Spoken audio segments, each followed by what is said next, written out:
कुछ महापुरुष तो पिलर देखे महाराज सिराने करके सोएंगे, ऐसे ऐसे होते।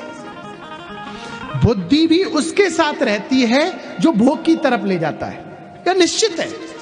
अभी हंसी आ रही है, लेकिन ये चरित्र आप और हम पता है किस विषय पे हंस रहे हैं। जीवन का सबसे बड़ा आश्चर्य, हम अपने ऊपर ही हंस रहे हैं, हम अपने ऊपर ही हंस रहे हैं साहब।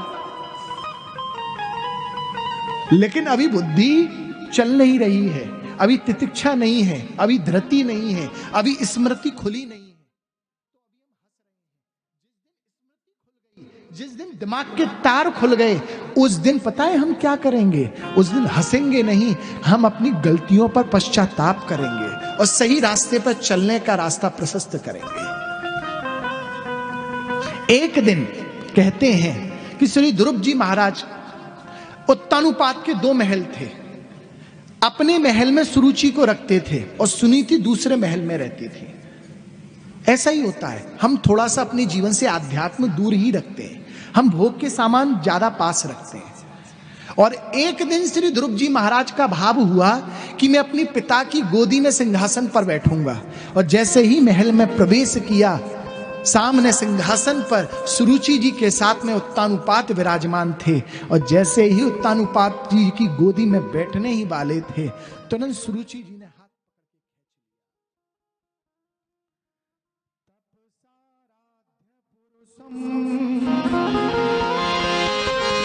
तस्मैवानुग्रहेण मे गर्वित्वं साधयात्मानं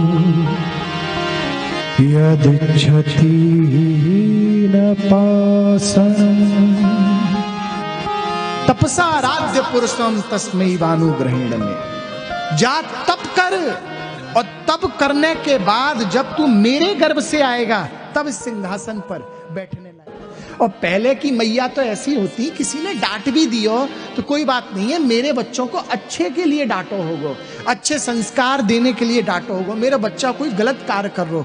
महाराज आज तो एक कहीं पर किसी गांव में एक बच्चे को किसी ने सही के लिए डांट दिया, महाराज 2 गांव में लड़ाई हो गई इसी कहने पर, डांटो कैसे। और फिर बाद में मालूम चला कि वो छोटा सा बच्चा स्मोकिंग कर रहा था। अब बस उन एक व्यक्ति ने आकर के इतना ही कहा था, ये तेरी उम्र ये सब आसक्त होने की नहीं है, ये सब गलत, ये सब विमुख करने वाले पदार्थ हैं। सोचा ना समझा युद्ध कर लिया। सुनीति जी के सामने जब ये भाव गया तो सुनीति जी ने कहा कि इसमें गलत क्या है? सुरुचि ने क्या गलत कहा है? सही तो कहा है। अरे तप कर, हे ध्रुव, हजारों सिंहासन। मां मैं तो छोटा हूं, मैं तो छोटा हूं, मैं क्या तपस्या करने जाऊंगा? अरे मैं थोड़ी ना तपस्या कर सकता हूं। तो मैया बोलती है, बेटा तपस्या की कोई भी आयु नहीं होती। देख मैं तुझे आशीर्वाद देती हूं, अगर तू चला जा। और मैं तुझसे एक बात और कहती हूं कि जब तक हरि का साक्षात्कार ना कर ले, जब तक हरि की कृपा प्राप्त ना कर ले, तब तक मेरी इस ढीली पे कदम मत रखियो। मानो आज उसकी मैया ने पूरा प्रमाण दे दिया कि तू चिंता मत कर, जैसे ही तूने एक कदम हरि की ओर बढ़ाया, 99वें कदम हरि तेरी ओर आने के लिए बढ़ा देंगे। बस तू चल तो सही। जीवन में पहली कृपा प्यारे मां की होती है। मां की कृपा ले लेना, मां की सेवा करना, और जैसे ही मां मिल जाती है किसी को, जैसे ही मां का सुभाष तत्ताद गच्छ भद्रं ते यमुनायास तटं शुचि पुण्यं मधुवनं यत्र सन्नित्यं नित्यदाहरे। चल दिए मधुवन की ओर। बीच में से नारद जी महाराज ने रोका, अरे तू तो छोटा बालक है, सवई पुंसाम दुराराध्यो यतो ममः। अरे मेरे विचार से तो इतना छोटा बालक जीव को प्राप्त नहीं कर पाएगा। यत प्रसादम सवई पुंसा दुराराध्यो यतो ममः।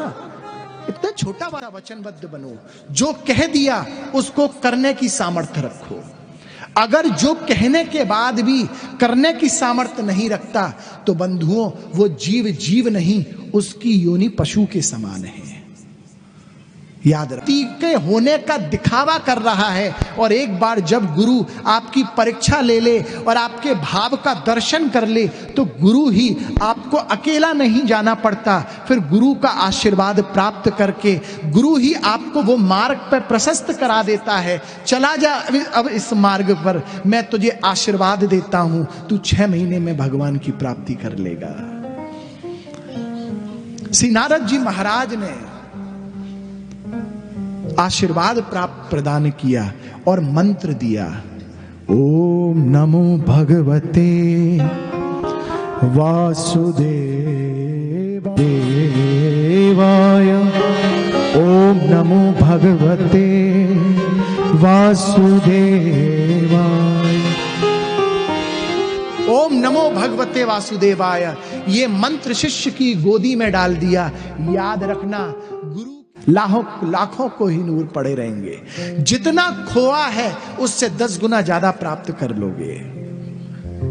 आशीर्वाद प्राप्त किया और कहते हैं मधुवन आ गए। आज भी वो स्थान है ब्रज 84 कोस में, आज भी वो यमुना के सानिध्य में वो स्थान आता है जहां पर श्री ध्रुव जी महाराज ने तपस्या की है।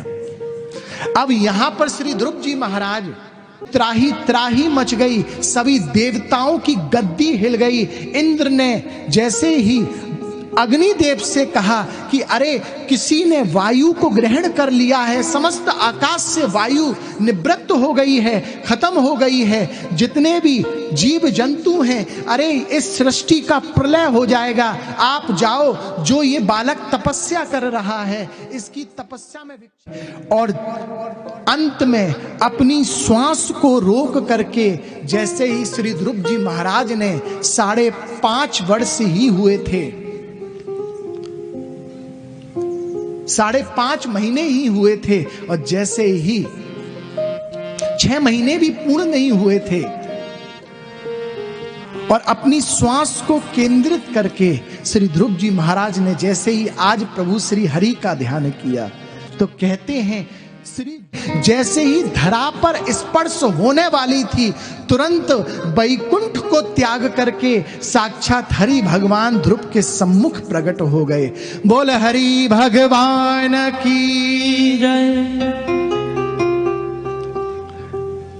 श्री हरि भगवान प्रकट हो गए और हरि भगवान ने जो ध्रुव जी ध्यान कर रहे थे वो श्री ध्रुव जी महाराज का ध्यान अपनी ओर आकर्षित किया, और धीरे धीरे यहाँ श्री ध्रुव जी महाराज कहते हैं कि भगवान श्री हरि का साक्षात्कार कर रहे हैं और इनके श्री चरणों में क्या भाव प्रकट करते हैं।